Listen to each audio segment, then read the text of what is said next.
The New York Giants upset an injury-depleted Green Bay Packers team and are now one game out of the playoff race. I'll give you my instant reactions and takeaways coming up next on the Locked On Giants podcast. You are Locked On Giants, your daily New York Giants podcast. Part of the Locked On Podcast Network, your team every day.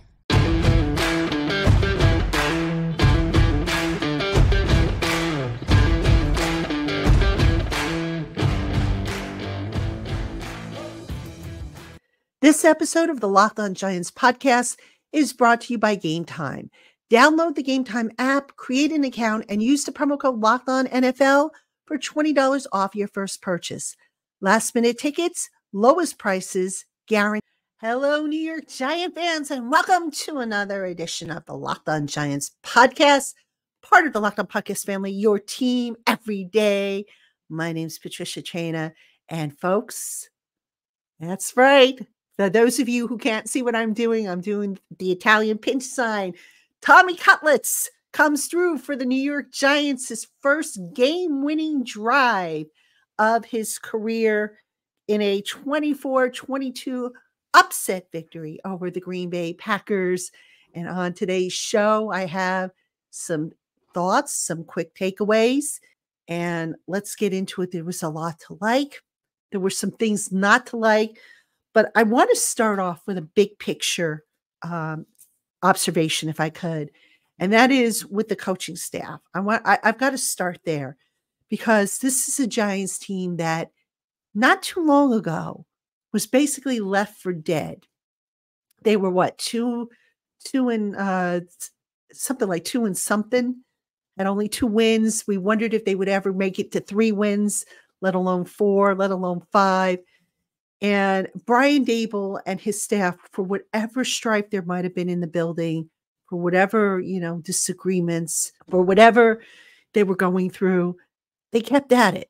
They stuck with their quote unquote processes. They tweaked what they needed to. They kept developing young talent. And lo and behold, ladies and gentlemen, the Giants are now one game out of the playoff hunt. Now, there's a lot of people out there that still question whether they're going to actually make the playoffs, especially with 2 games coming up against the Eagles. But the Giants do have a pair of winnable games in these next 4, including one this weekend against the New Orleans Saints. The game against the Los Angeles Rams is winnable. And who knows what might happen by the time they see the Eagles. Maybe, by then the Eagles will have something wrapped up, or maybe by then, the Eagles will mail it in. Who knows? So you never know. That's why you line up every week and you play the game. But the coaching staff, Brian Daboll kept everybody focused, kept the locker room together, despite, some of the disgruntled nature of the losing, the frustration that was brought about. And can we talk about the development of some of these young players? Because some of these young players were very instrumental in the Giants' upset of the Packers, a team, by the way, which we can't say is necessarily in the same category as the Commanders, who have been struggling, the Patriots, who have been struggling. The Packers are a team that are actually vying for a postseason berth. So they're a little bit better step up in competition, if you will. And the Giants, they kept it close, but they were able to pull it off. And I want to talk about the player development because that's a big one. We saw Deonte Banks, who has just been playing lights out as a young rookie cornerback. He had a big play. Tommy DeVito, let's talk about him. I think if anybody had said at the start of the year that Tommy DeVito would be the starting quarterback of the team here in December with the playoffs on the line, we would have said, nah, not happening. But DeVito, here he is. Because of injuries, he's been forced to play. His ball security has been pristine. His decision-making has been just, about as good as you can expect given an undrafted free agent. He wasn't sacked in this game. The first time all year that a Giants quarterback has not been sacked at least once. He was getting the ball out of his hand quickly, and he was as cool as ice. Any young rookie might be rattled, might be, jittery. DeVito has played pretty well. he has played like, I'm not going to say he's played like the upper echelon quarterbacks. That wouldn't be, fair to say. But if you look at the maturity and the way he has approached the game and the way he has prepared, what more could you ask for given the circumstances? I mean, 3 games in a row now they have won. They're still alive in the playoff race. Again, whether they make it there is another story, but that's why you line up to play the game.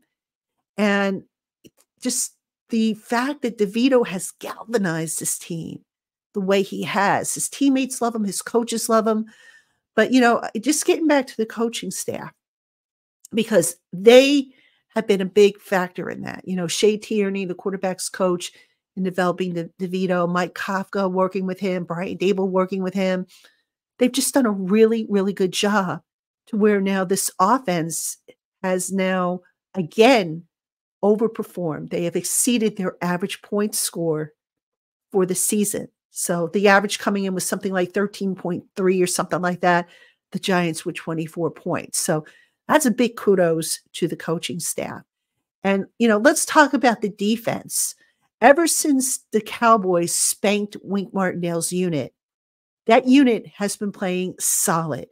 The turnovers, which have been huge, the stuffs, shutting down the run game. And once again, they did a pretty good job. Even though the Packers had 123 yards on 25 carries on the ground, A.J. Dillon had 53 yards. That's basically shutting him down.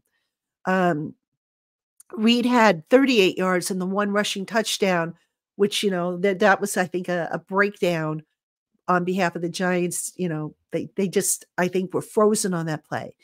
But for the most part, the run defense, and this with Dexter Lawrence, who returned to the lineup, being on a pitch count. So this Giants defense has been playing really well. Now, the one thing I wasn't crazy about is the fact that Deonte Banks finished as the leading tackler. You never really want to see your cornerback or any defensive back as your team's leading tackler, because that means a lot of stuff is getting beyond that second level. That being said, the Packers really didn't hurt, the Giants that much. Came close. The Giants actually came close to hurting themselves, which we're going to talk about in the next segment. But overall, this Giants team, the job that coaches have done to keep them believing, to keep them together, and to keep them on the right path has been nothing short of admirable. Now, what didn't I like in this game? Hang around and I'll tell you right after this. Hey, Giant fans, if you want to secure tickets to your favorite concerts, shows, and sporting events without the stress, you need to check out Game Time, the fast and easy way to buy tickets right up until the day of the event. With amazing deals on last-minute tickets and their best prices guaranteed, you can stop stressing over the tickets and start getting hyped for the fun that you're going to have. With Game Time, you not only get the lowest prices, you also get clear images of seat views and event cancellation protection. And if you find tickets in the same section and row for less, Game Time will credit you 110% of the difference. So go ahead and snag the tickets without the stress with Game Time. Download the Game Time app, create an account, and use the promo code LOCKEDONNFL for $20 off your first purchase. Last-minute tickets, lowest prices, guaranteed. Terms apply. Again, that code is LOCKEDONNFL for $20 off your first purchase. All right, everybody, welcome back to the Locked On Giants podcast. You got me, Patricia Traina, P-Train, and the Giants 3 in a row. Wow.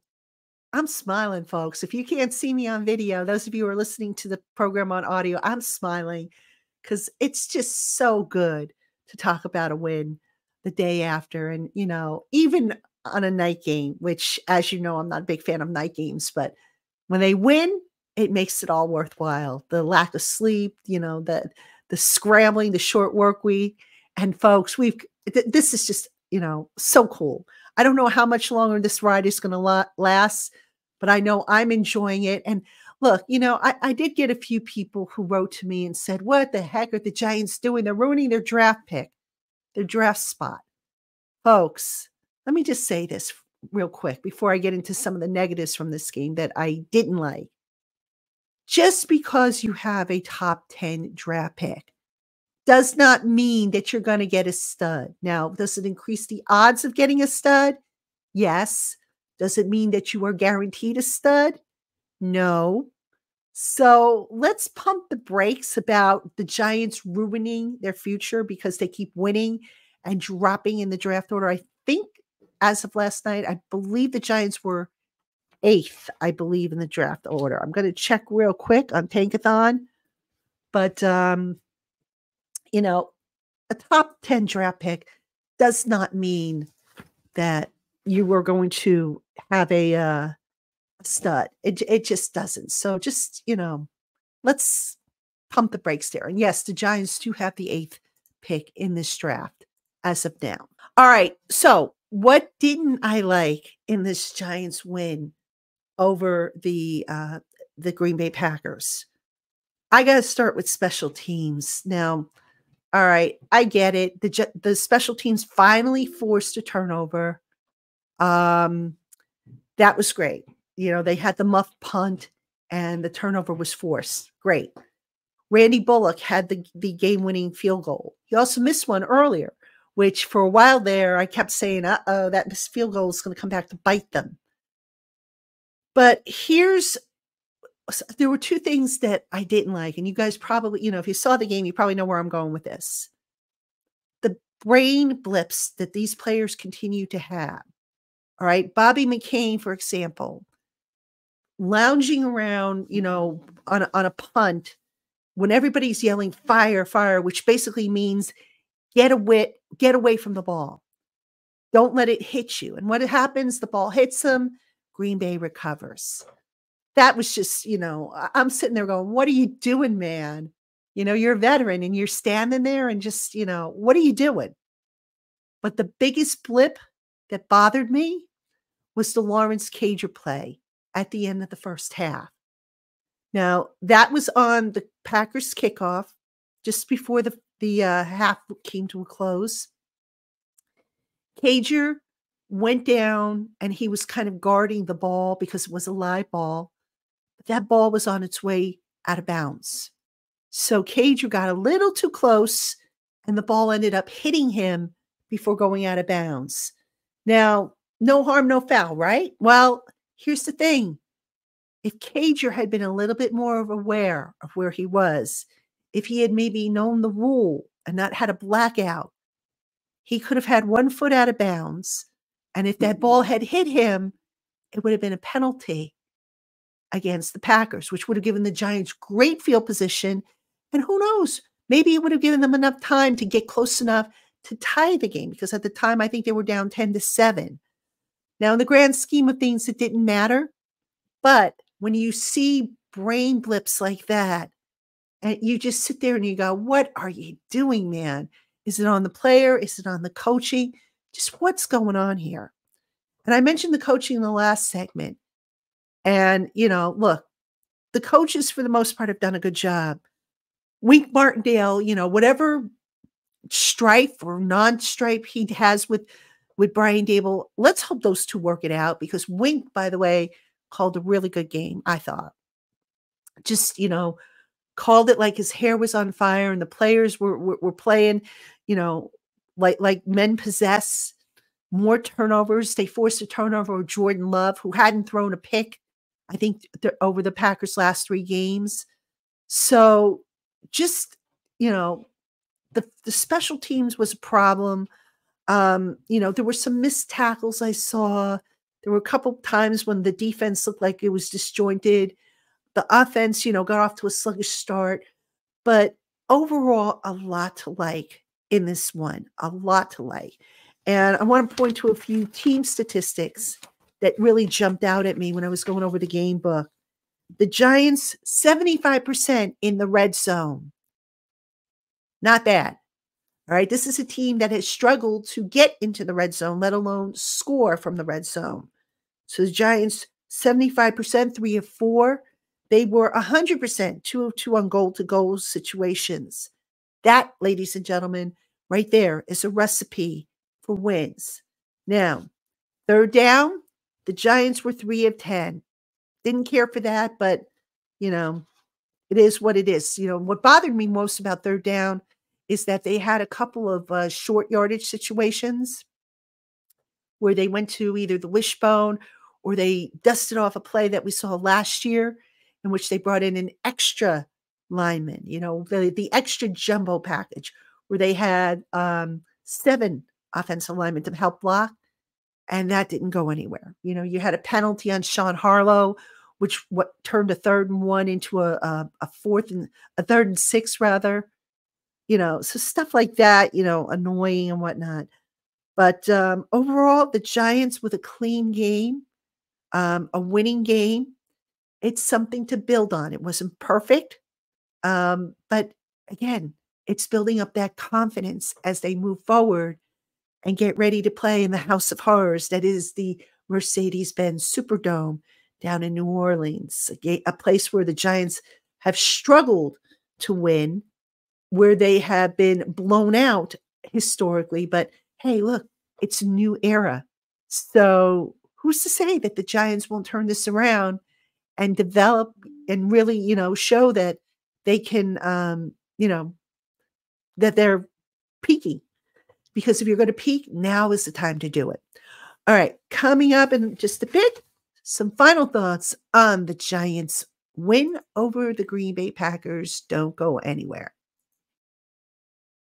Hey, Giant fans, in the mood for pizza, wings, tacos, or burgers? Whatever it is you're craving, DoorDash has you covered. Simply download their app, pick your favorite eatery, place your order, and then sit back and relax while DoorDash brings your meal right to your door. And did you know that DoorDash can also bring you groceries, convenience store items, and orders from local drugstores? You'll get what you ordered or they will make it right. And you can save on all your deliveries with a monthly Dash Pass membership that more than pays for itself after a couple deliveries. There's never been a better time than now to join DoorDash, as for a limited time, you can get 50% off your first DoorDash order up to $10 when you spend $15 or more. Download the DoorDash app and enter the promo code LOCK23 at checkout. Offer subject to change. Terms apply. All right, Giant fans, welcome back to the Locked On Giants podcast. I'm Patricia Traina. The Giants beating the Green Bay Packers on Monday Night Football. And by the way, if I'm not mistaken, the Giants, who were wearing their legacy uniforms from the 1980s, uniforms, which, by the way, I absolutely love because that reminds me of my childhood and all the fun times I spent with my dad at Giants games. But the Giants, I think, are undefeated when they wear those throwback uniforms. So I don't know about you, but I would gladly love to see those uniforms brought back. I think they're so much nicer than the ones that the Giants wear now, and especially with the NY helmet, which I never really cared for because, they represent the tri-state area, and just to have Giants on the side of the helmet, to me, it's just a better representation of what this team is all about. But nonetheless, let's talk about a few, things about this team, what this win means for the future. And I'm not talking just, postseason, because postseason, a lot of you are going to say, hey, Pat, cool it. It's too soon. They're probably not going to go to the postseason. They're not going to beat the Eagles. Well, we'll see what happens. Maybe they do, maybe they don't. They probably don't go to the playoffs, but let's look at the big picture for this Giants organization. And that is the emergence of some of this young talent and how that bodes for the future. Now, I'm not necessarily saying that Tommy DeVito is the answer at quarterback moving forward. Brian Daboll has already said that it's going to be Daniel Jones, although I wonder if Daboll said that because he means it or because, it's just to give Daniel, something to cling to moving forward. I mean, how you can declare a starter this far out, not knowing what's going to happen, I just don't think you can. And I just think it was just the constant questions of, is Daniel Jones going to be your starter? But, could DeVito maybe be the starter moving forward? I've said all along that I think DeVito is more of a QB2. I think it's pretty obvious that the Giants are going to move on from Tyrod Taylor. And, look, I don't know if the Giants are going to sign another quarterback, if they're going to draft a quarterback. They will add another quarterback. I think they're going to have to, especially not knowing when Daniel's going to be ready. But there's no reason why, I think, at any rate, that DeVito hasn't worked himself into the discussion for QB2. He's just been playing well with what he's been given. You'd like to see his game expand a little bit more. But his pocket presence took a huge step forward this week, I thought. I thought he showed perhaps his best pocket presence that he's shown, since taking over as the starting quarterback. So there's something to work with there. And this is all gravy on the lasagna. I can't believe I said gravy. I always say sauce, but, that's the Italian in me. So the gravy on the lasagna, extra learning that DeVito's getting, on the job training that he wasn't expected to get. Let's talk about some of the other, young guys on this team. I mentioned Deonte Banks. He's been playing so well that I think it would be, it wouldn't be a stretch, rather, to say that come next year, he's going to be the Giants' number one cornerback. All right. People say, well, what about Adoree Jackson? Would the Giants re-sign Adoree Jackson? Not as the number one cornerback, they won't. I don't see that happening. I think, Deonte Banks has developed into that type of player moving forward. So that's a testament, to Banks and to the coaching staff. I thought we saw some flashes from youngsters, DJ Davidson and Jordan Riley, who got in the game against the Packers. Those guys, you talk about the depth on the defensive line and how, you've got a bunch of guys who are on 1-year deals and whatnot, and are they going to be back? Well, those guys stepping up might allow the Giants to move on from some of the older veterans that cost them a little bit more money to carry. So that was a positive. The offensive line, again, they didn't embarrass themselves. There were no sacks. I don't think there were very many pressures. That unit does still need some work. I think we can all agree on that. So that's a topic for another show, I think. But, I just, the receivers, they still don't have a number one receiver, but they got guys that can, step up. But, an interesting point that was made during the broadcast on Monday night was the Packers really don't have that quote unquote number one receiver. They just have a bunch of young guys that are melding together. So I can see the Giants maybe going that route where they just have all these young guys come together and just, whoever rises to the top rises and whoever doesn't, doesn't. So, the Giants, I think, they could use another receiver, I believe. I'm not sure Paris Campbell's in the long-term plans, but a lot to like there. I mean, Wan'Dale Robinson, he has really come back strong. I mean, I'm really happy, excuse me, for that young man, especially what he went through last year. Jalen Hyatt was a little quiet last night, but he's going to be a star in this league as well. So there's a lot to like there. The linebackers, Kayvon Thibodeau had another great game where he had a half a sack. So now he's got his third game in a row where he's had at least a half a sack. And this is his second 3-game streak in which he has accomplished that. So he was solid. Jason Pinnock played well for the most part. Xavier McKinney has been playing well down the stretch. I don't know if he's in the future plans. Micah McFadden continues to play well alongside of Bobby Okereke. So there's really, a lot to build on for this Giants team. And we kind of saw it all step up against a better opponent this week in the Green Bay Packers. So what that means for the future, there's still work to be done for Joe Schoen and Brian Daboll. But there's also a lot more hope now in a season that basically was lost because of all the injuries, the strife, the performance issues and whatnot. And to see this all start to kind of come together this late in the year, maybe it's a little too late, but to see it kind of come together and show these glimmers of hope, reasons to continue tuning in to see what's next for this New York Giants team. All right, Giant fans, that's going to do it for this edition of the Locked On Giants podcast. Remember, Giants are one game out of the playoff hunt. They've got the New Orleans Saints next week. And here on the Locked On Giants podcast, we've got plenty of stuff coming up for you. We're going to hear from Sterling Shepard. We are going to have the crossover show with Locked On Saints' Ross Jackson. I've got Mike Sando on the program, so plenty coming up this week on Locked On Giants. Make sure you keep it here all week long. Thank you so much for making us your first listen of the day, or if you watch on YouTube, your first watch of the day. I'm Patricia Traina, and I will see you tomorrow, Giant fans.